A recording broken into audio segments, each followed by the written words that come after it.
কার্যকরী হয়নি এদের সবথেকে বড় প্ল্যান। সেই প্ল্যানটা হচ্ছে এনআরসি আর এনপিআর করে দিয়ে ভারতের সমস্ত নাগরিককে দুর্বল করে দাও এবং তারা যেন কাগজ খুঁজতে শুরু করে যে কিভাবে আমি প্রমাণ করব আমি এই দেশের নাগরিক। এই চক্রান্ত বাতিল করে দিয়েছে এই সংবিধান এবং বাবা সাহেব ডক্টর বি.আর. আম্বেদকর।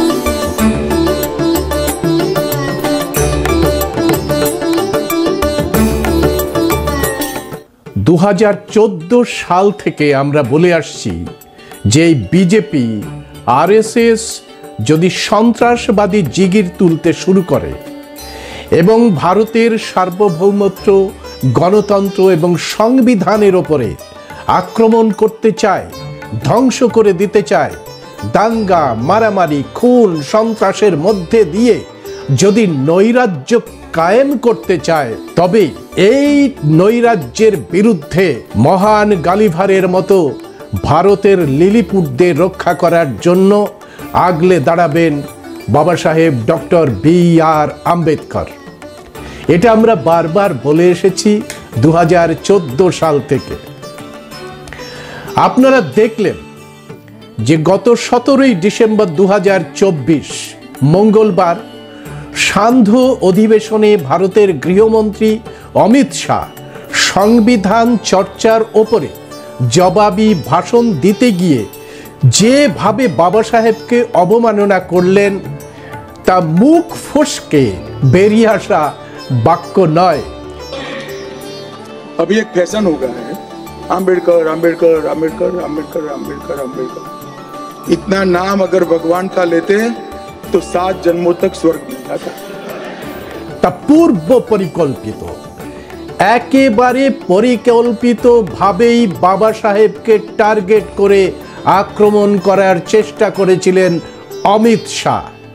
তারা চাইছিল জওহরলাল নেহরুর মন্ত্রিসভায় বাবা সাহেব ডক্টর বি.আর. আম্বেদকর যে হিন্দু কোড বিল এনেছিলেন তাকে নিতান্ত অপ্রাসঙ্গিক এবং হিন্দু সংস্কৃতির সাথে বেমানান একটা বিল হিসাবে প্রমাণ করতে চাইছিলেন এই অমিত শাহ।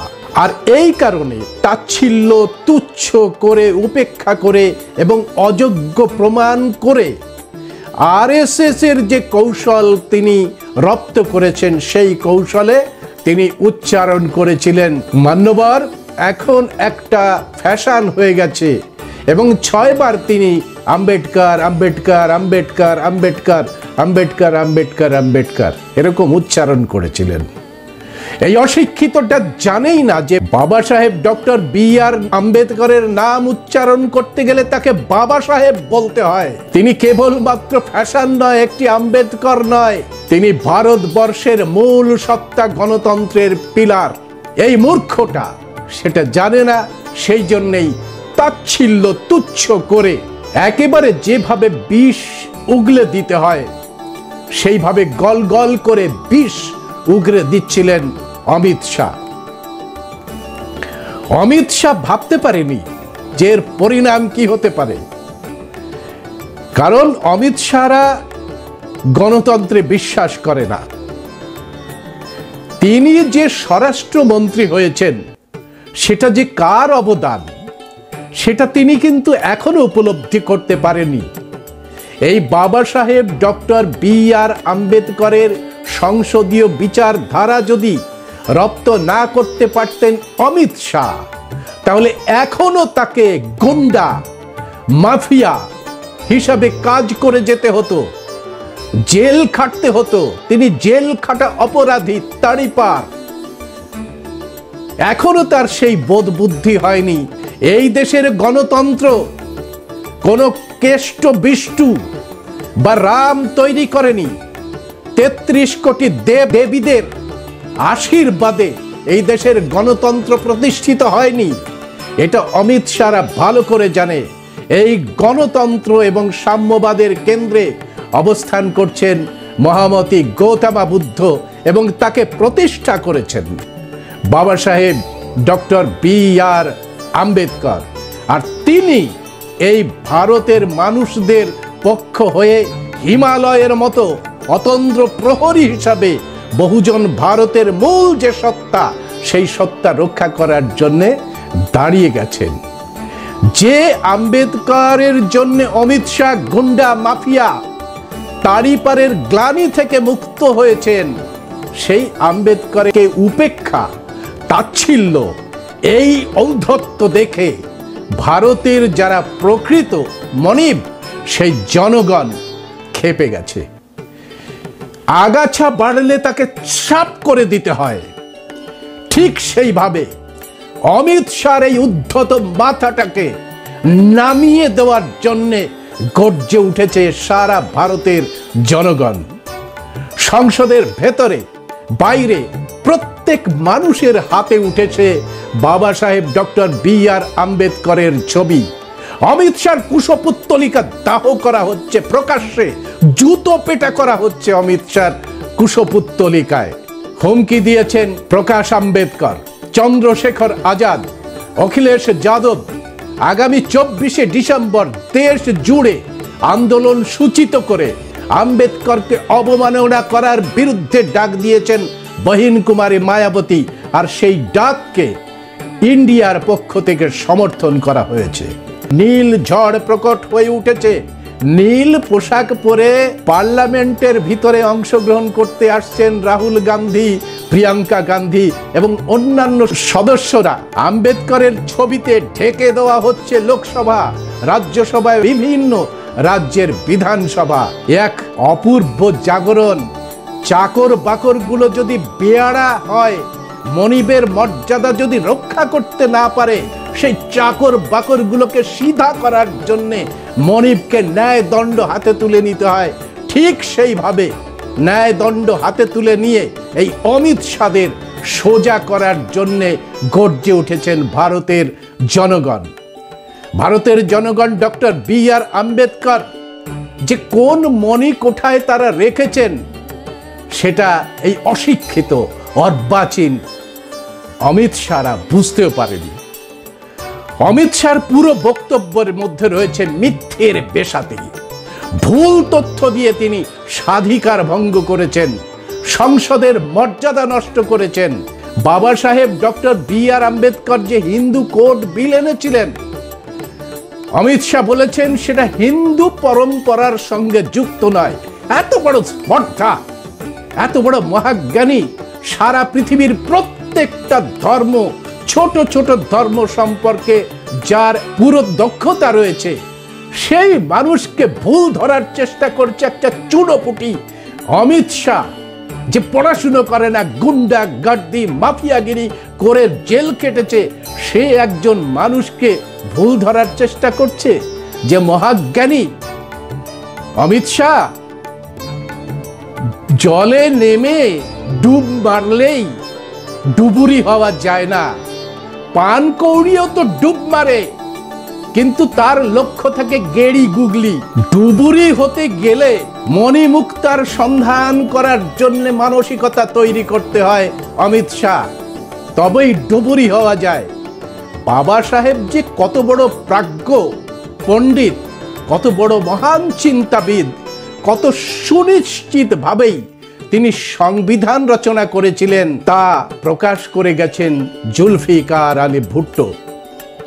বন্ধুরা, আপনারা কি জানেন এই ঘটনা? 1979 সাল 3রা এপ্রিল, কিছুদিন আগে পাকিস্তানে সেনা অভ্যুত্থান হয়েছে আর ক্ষমতা দখল করেছে জিয়াউল হক। জুলফিকার আলীকে ফাঁসি দেওয়ার সিদ্ধান্ত নিয়েছে পাকিস্তান সরকার, অর্থাৎ জিয়াউল হক সরকার। ফাঁসির আগের দিন নিজের জীবনের শেষ উপলব্ধি লিখে যাচ্ছেন জুলফিকার আলী ভুট্টো। আর এই রাতের বেলা যে লিখছেন তিনি, পরের দিন 4 এপ্রিল দি নিউ ইয়র্ক টাইম প্রকাশিত হচ্ছে সেই মৃত্যু পথযাত্রীর শেষ বয়ান, অর্থাৎ ভুট্টো সাহেবের বয়ান। ভুট্টো সাহেব বলছেন, দেখুন, জিয়াউল হক আমাকে ফাঁসি দেবে, কারণ এখানে মিলিটারি শাসন কায়েম হয়েছে। 1947 সালে মুসলমানরা পেয়েছেন পাকিস্তান আর হিন্দুরা পেয়েছে ইন্ডিয়া। অবশ্যই আমরা স্বাধীনতা স্বরূপ পাকিস্তান নামক ভূখণ্ড পেয়েছি, কিন্তু হায়, আম্বেদকর নামক মহামানবের পথ অনুসরণ করে প্রজ্ঞা ভারতের সঙ্গে যুক্ত হয়েছে। আম্বেদকর মোহাম্মদ আলী জিন্নাহকে বলেছিলেন ভারত ভাগ না করতে, জিন্নাহ শোনেনি। সতর্ক বাণী জিন্নাহ শোনেনি, উপেক্ষা করেছিলেন। আম্বেদকর ছিলেন কালো দ্রষ্টা, তিনি জানতেন যে স্বাধীনতা সহজে পাওয়া যায়, কিন্তু শাসন পরিচালনা করার, গণতান্ত্রিক সংবিধান প্রবর্তন করার জন্য যে প্রজ্ঞার প্রয়োজন হয়, যা সহজলভ্য নয়। পাকিস্তানের নেতারা এই প্রজ্ঞা অর্জন করতে পারেনি, যা সুদীর্ঘ অধ্যয়নের ফলে আম্বেদকর অর্জন করেছিলেন। এটা আনন্দের কথা যে মুসলমানরা পাকিস্তান পেয়েছে, কিন্তু প্রজ্ঞার অভাবে পাকিস্তানের সংবিধানে থেকে গেছে দুর্বলতা এবং অসংখ্য ছিদ্র এবং স্বৈরতান্ত্রিক পরিকাঠামো। এই স্বৈরতান্ত্রিক পরিকাঠামোয় রাজা হলেন সিংহ আর জনগণ হলো মেষ। সিংহ যে কোনো সময় মেষকে ভক্ষণ করতে পারে, কিন্তু মহাজ্ঞানী আম্বেদকর অসাধারণ প্রজ্ঞার দ্বারা সংবিধান রচনা করে মহান গালিভার যেভাবে লিলিপুটদের রক্ষা করেছিলেন, সেইভাবে ভারতকে রক্ষা করছেন এবং জ্ঞানকে জনগণের মধ্যে সঞ্চারিত করে দিয়েছেন। বন্ধুরা, এই লেখাটি 4 এপ্রিল নিউ ইয়র্ক টাইমে প্রকাশিত হয় এবং সেই লেখাটি পুনরায় লেখা হয় দলিত ভয়েস 1 জুন 2005 সালে। সুতরাং আপনারা বুঝতে পারছেন যে নির্বোধ অমিত শাহ বাবা সাহেব ডক্টর আম্বেদকরের যে অবস্থান দিয়েছে ভারতের জনগণ, তাকে সেই অবস্থান আজ করতে পারেনি। তার মনিব কিন্তু আজ করতে পেরেছে। আরএসএস এর যারা দায়িত্বে আছে সেই মনিবরা কিন্তু ভালো করে হাড়ে হাড়ে আজ করতে পারছেন যে আম্বেদকর এবং তার যে সংবিধান, সেটাকে যদি ধ্বংস না করা যায়, তবে মনুস্মৃতির মতো এই যে ইউনিফর্ম সিভিল কোড নামে এই ধরনের মনুস্মৃতি প্রণয়ন করা যাবে না। তাই যে কোনো মূল্যে আম্বেদকরকে অবমাননা করতে চাইছে আরএসএস, আর সেটাই অমিত শাহদের মুখ দিয়ে গলগল করে বেরিয়ে আসার চেষ্টা করেছে। কিন্তু অমিত শাহ জানে না যে ভারতের জনগণ কোন মণিকোঠায় আম্বেদকরকে জায়গা দিয়েছে, যেখানে আঘাত করলে মনিবরা যেভাবে চাকর বাকরদের পানিশমেন্ট দেয়, সেইভাবেই ভারতের জনগণ গর্জে উঠে ঔদ্ধত্যের মাথাটা মুড়িয়ে দেওয়ার জন্য অমিত শাহকে হুঙ্কার দিয়েছে যে মাফি মামো অমিত শাহ, পদত্যাগ করো সংসদ থেকে, না হলে তোমার নিস্তার নেই। বন্ধুরা, কেন এইভাবে আম্বেদকরকে আক্রমণ করছে অমিত শাহ? ধান্দাটা হচ্ছে যেভাবে মুসলিমদের সামনে রেখে ধর্মীয় জিগির তৈরি করে ভারতের মূল নিবাসীদের সর্বনাশ করার চেষ্টা করছে আরএসএস, ঠিক সেইভাবে জওহরলাল নেহরুকে সামনে রেখে আসলে টার্গেট করছেন বাবা সাহেব ডক্টর বি.আর. আম্বেদকরকে এবং ভারতের সংবিধানকে। দেখুন কেন এই কথা আমি বারবার বলেছি। ওরা একটা মহাপ্রলয়ের পরিকল্পনা করেছে দীর্ঘদিন ধরে। 1925 সালে তৈরি হয়েছে আরএসএস।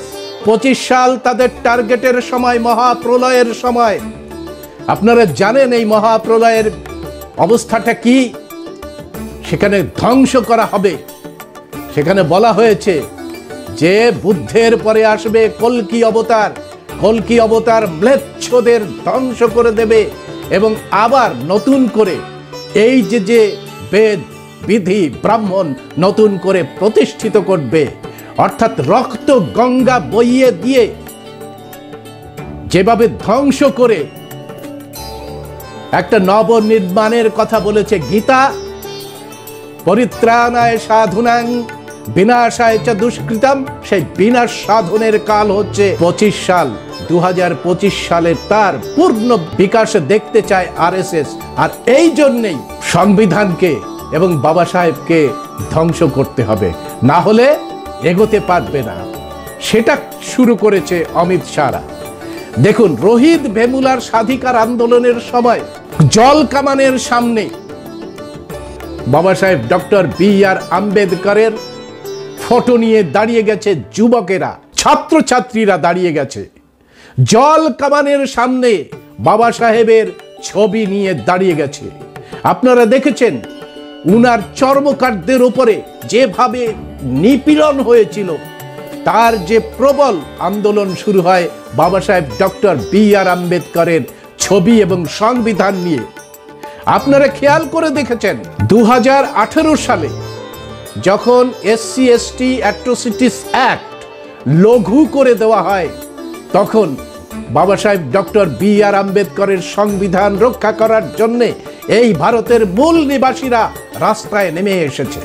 কয়েকটি রাজ্যকে একেবারে অচল করে দেওয়া হয়েছিল এবং তারপরে তারা বাধ্য হয়ে একটা সংসদ ডেকে সেই যে SC/ST অ্যাট্রোসিটিস অ্যাক্ট পুনর্বহাল করতে বাধ্য হয়েছিল অমিত শাহরা।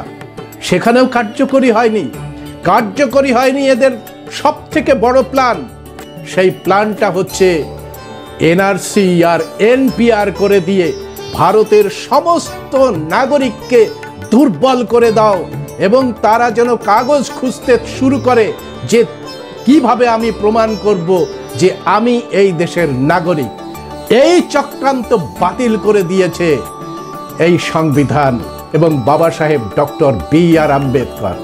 আপনারা খেয়াল করে দেখুন, যেভাবে কৃষক আন্দোলনের মধ্যে উঠে এসেছে বাবা সাহেব ডক্টর বি.আর. আম্বেদকরের বিচারধারা, এবং যেভাবে এই শীতকালীন সংসদে ওদের সাধের UCC অর্থাৎ ইউনিফর্ম সিভিল কোড সেটাকে বাতিল করতে বাধ্য হয়েছে এই অমিত শাহরা এবং মোহন ভগবতের RSS।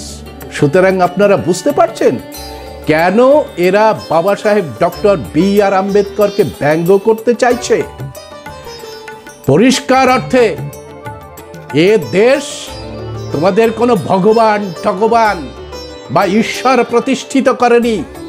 সেটা এই দেশে এসে সংসদে ভাষণ দিতে গিয়ে বারাক ওবামা ভালো করে বুঝিয়ে দিয়েছিলেন যে আমরা জানি কি করে ভারতে গণতন্ত্র প্রতিষ্ঠিত হয়েছিল, এবং যিনি প্রতিষ্ঠিত করেছিলেন তিনি একজন দলিত, তার নাম ডক্টর বি.আর. আম্বেদকর। সারা পৃথিবীর মানুষ জানে অমিত শাহর বাবা যখন জন্মেছিলেন সেই সময় কনস্টিটিউয়েন্ট অ্যাসেম্বলির নির্বাচনে, সেই সময় বক্তব্যের সময় এই সমস্ত কিছু বলে গিয়েছেন বাবা সাহেব ডক্টর বি.আর. আম্বেদকর। অমিত শাহ যখন জন্মেছে তখন আম্বেদকর এরা চলছে। সুতরাং আম্বেদকরকে ভালো করে বোঝার তার দরকার ছিল, কিন্তু সেটা করেনি, কারণ RSS আম্বেদকরকে কোনোদিন মেনে নিতে পারেনি, আম্বেদকরের সংবিধানকে স্বীকার করেনি। RSS ভারতের পতাকাকে তারা পুড়িয়েছে। সুতরাং সেই জায়গায় যদি ভারতের এই সংবিধান থাকে, আম্বেদকরের মতো একজন মহান মানুষ এই দেশে থাকে, তাহলে তাদের যে সাধের মনুস্মৃতি নামক UCC সেটা লাগু করা সম্ভব হবে না। সুতরাং এই পাখে পড়ে অনেকে মিষ্টি কথা বলতে শুরু করেছে। এখন 4 ক্লাসের এক পণ্ডিত হঠাৎ করে 4 ক্লাসের এক পণ্ডিত হঠাৎ করে ইউটিউবে এসে অমিত শাহর গুণগান করতে চাইছে। জানেই না আসলে যে ওই সময় হিন্দু কোড বিল কি, এবং অমিত শাহ পরিষ্কার করে বললেন যে বাবা সাহেব ডক্টর বি.আর. আম্বেদকর যে হিন্দু কোড বিল এনেছিলেন তার সঙ্গে হিন্দু পরম্পরার যোগ নেই। অর্থাৎ কি বললেন অমিত শাহ? এইভাবে সামনে রেখেছে জওহরলাল নেহেরুকে, আসলে টার্গেট করেছে বাবা সাহেব ডক্টর বি.আর. আম্বেদকরকে। বন্ধুরা, আজকে এই বিষয় নিয়ে আমি ভিডিও বেশি বাড়াতে চাই না।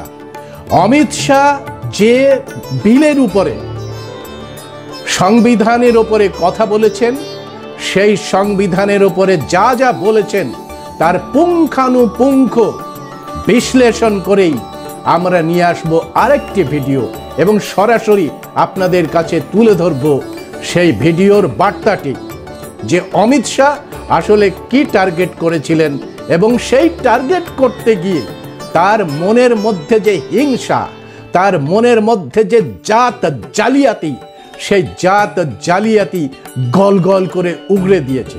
আরে অমিত শাহ, এটা নাদির শাহর দেশ নয়। নাদির শাহ এসেছিল এখানে চুরি করতে, ডাকাতি করতে। চুরি ডাকাতি করে আমাদের ময়ূর সিংহাসন, যেটা মৌর্যরা তৈরি করেছিলেন, যেটা শাহজাহান ব্যবহার করতেন, সেটাকে নিয়ে চুরি করে পালিয়ে চলে গেছিল এই অমিত শাহর বংশধরেরা। পরবর্তীকালে এরা জৈন করছে। একজন মানুষ সে হিন্দু ধর্মের ঠিকা নিয়ে বসে আছে, স্বর্গের দালালি করছে। যে আম্বেদকরের নাম যতক্ষণ আপনারা বলছেন, ততবার যদি ভগবানের নাম করা হয় তাহলে তো 7 জনম স্বর্গ হবে। এত বড় ঠিকাদারে পরিণত হয়েছে অমিত শাহ।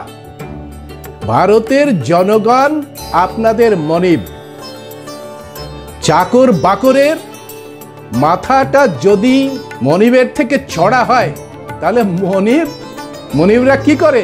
মাথাটা ধরে নড়িয়ে বোঝানোর চেষ্টা করে যে তোমাকে প্রতিনিধিত্ব দেওয়া হয়েছে, তোমাকে ভারতের যে ভিত, সাম্য, মৈত্রী, স্বাধীনতা এবং ভ্রাতৃত্ব, সেই ভিতটাকে ভেঙে দিয়ে তার উপরে কলুষিত করার জন্য তোমাকে ডাকা হয়নি, দেওয়া হয়নি ওই চেয়ারটাকে। আর সেটা দিয়েছ জন্যে ওই চেয়ার তোমার কাছ থেকে কেড়ে নেওয়া হবে। এ নিয়ে শুরু হয়ে গেছে। আগামী 24 তারিখে সারা ভারত জুড়ে হবে প্রতিবাদ, এবং সেই প্রতিবাদে সামিল হবে সমস্ত ভারতের জনগণ। কারণ এই ভারতের জনগণের রক্ষা কবচকে ভেঙে চুরমার করে দেওয়ার চেষ্টা করছে অমিত শাহ এবং তার প্রভু আরএসএসরা।